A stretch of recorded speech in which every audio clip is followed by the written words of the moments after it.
લગ્ન માટે સાત ફેરા સંબંધિત હાઈકોર્ટના અવલોકનને એસપીજી દ્વારા સમર્થન આપવામાં આવ્યું। એસપીજીના અધ્યક્ષ લાલજી પટેલે હાઈકોર્ટના નિર્ણયને આવકારતા જણાવ્યું કે સનાતન ધર્મ મુજબ સાત ફેરા ફર્યા બાદ જ લગ્ન પૂર્ણ ગણાય છે। માત્ર રજીસ્ટ્રેશન કરાવવાથી લગ્ન માન્ય ગણાય નહીં તેવું પણ તેમણે જણાવ્યું। તેમણે કહ્યું કે આજની યુવા પેઢીને પરંપરા અને કાયદાની પૂરતી જાણકારી નથી।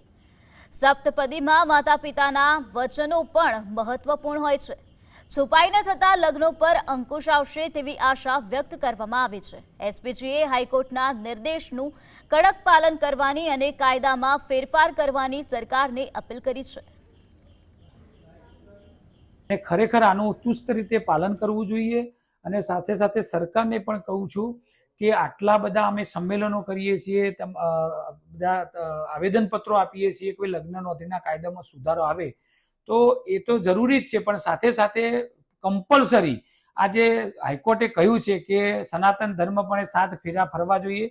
અને સાત ફેરા એટલા માટે કે સાત ફેરાની અંદર વચન લેવામાં આવતા હોય છે દીકરા દીકરીના મા બાપના, તો એ સાત ફેરા કમ્પલસરી કરી અને હવે જે પણ દીકરા દીકરી સર્વજ્ઞાતિના યુવા દીકરીઓના લગ્ન થતા હોય એમાં કમ્પલસરી આ વાત નક્કી કરી અને સપ્તપદીથી જ લગ્ન થાય એવા પ્રયત્ન કરવા જોઈએ।